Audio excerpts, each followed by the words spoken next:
The 2025 President's Challenge will provide long-term funding of up to 3 or 5 years instead of the current one-off model. This will give benefiting organizations time to grow or even be self-sustaining. The refreshed annual campaign aims to go beyond immediate needs and achieve sustained social impact. The refresh will extend to include the arts and sports fields, especially among those less advantaged.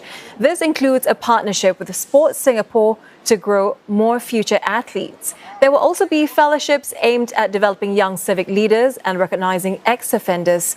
President Tharman Shanmugaratnam says the President's Challenge will be a partner in the Forward Singapore movement, an ongoing exercise to refresh the country's social impact. As PM Wong has emphasized, it must involve recognizing diverse talents and moving beyond traditional metrics of success to build a society where everyone feels valued and has the opportunity to contribute, no matter what their background is. And that's at the heart of Forward Singapore. The President's Challenge will be a partner in this national journey. It will ultimately be at the service of the broader and livelier meritocracy that we are developing in Singapore. I certainly hope this would definitely improve all areas of everyone's sport and also raise the accessibility of it such that more talents can be spotted and also bring awareness to para sports in general and also make it a much better environment for everyone. And for more on the changes to the President's Challenge, we are now joined by Professor Lily Kong, co-chair of the President's Challenge Council. She's also president of the Singapore Management University. Prof, welcome to the program. So we've just heard of the new changes. Can you tell us more about the long-term funding that will sustain over a period of 3 to 5 years? I think that particular approach of providing longer-term funding is going to be quite important because we're not into the business of short-term fixes, but in the business of saying if there are good ideas, can we help to sustain those ideas? Can we help to scale innovation and give it time to demonstrate the impact as such? So for those projects that demonstrate a lot of potential, they could be supported for up to 3 years. For those who demonstrate impact and have the potential for longer-term self-sustainability, then it is possible to support these projects for up to 5 years. One may see this as a shift from funding needs to funding development, Prof. But how sustainable will this be? And are there enough funds to support all of these projects?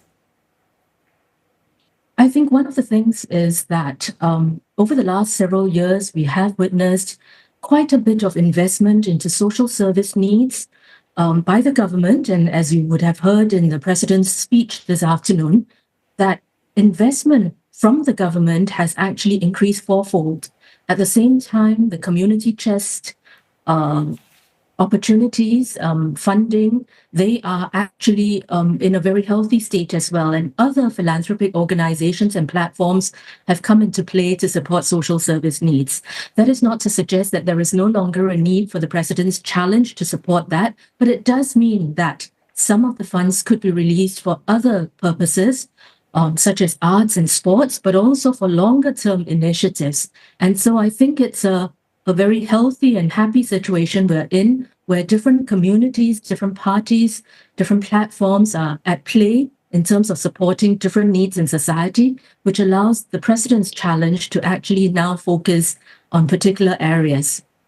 As you've noted there, Prof, the focus has been extended, or rather will be extended, to include the arts and sports, especially those less advantaged. What is the rationale behind this inclusion?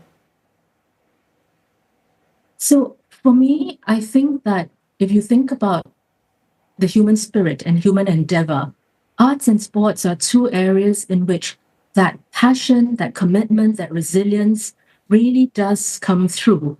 And those are activities where if we can support our fellow Singaporeans to fulfill their passion, to develop their passion and their potential, there is a great deal to be said for how we can lift society together.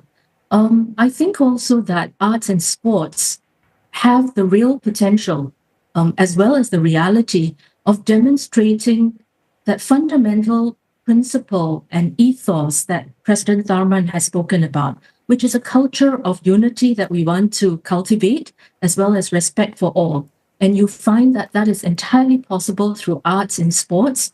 And so I think they're very well chosen. So this culture of unity and respect for all, Prof, essentially, the Council is hoping to achieve all of these with the new changes. Give us some examples of the projects that you're hoping to see. This afternoon, we were at Delta Sports Complex, and there we saw disability sports on full display. The passion, the grit, and so much that has been achieved. We're still celebrating and cheering our Paralympians in Paris. But it's not just, of course, winning at the pinnacle. It is support throughout the system so that young people, those who are on the margins, those who have disabilities, have a chance to really participate in these sorts of activities. So that, I think, would be an area that is quite close to my heart. We have alumni, students from my own university who have really sort of conquered and shown their commitment, their grit, their resilience. And I would love to see more support for this particular project. But there are very many others that deserve support as well. In terms of the timing, Prof, some may ask, why now? Why the refresh now? It's been 23 years of the President's Challenge. Why are these changes necessary at this point? That's a good question. I think the landscape is a dynamic one. As I alluded to earlier, I think we're in a position where the community chairs, the government has really stepped up with social service, supporting social service needs. And, while of course there is always more that can be done, a lot has been done to step up on that front. And so it is timely for us to also think about other causes, other needs in society, such as arts and sports. I would also say that we're past the point of saying, let's support something on a one-off basis. I think after 23 years, it is timely for us to think about how we can sustain the impact of the efforts that have been put in or that will continue to be put in. And so the importance at this juncture of really thinking longer term, thinking sustainability, I think is quite critical. Prof, thank you very much for speaking with us tonight. That was Professor Lily Kong, co-chair of the President's Challenge Council. Thank you.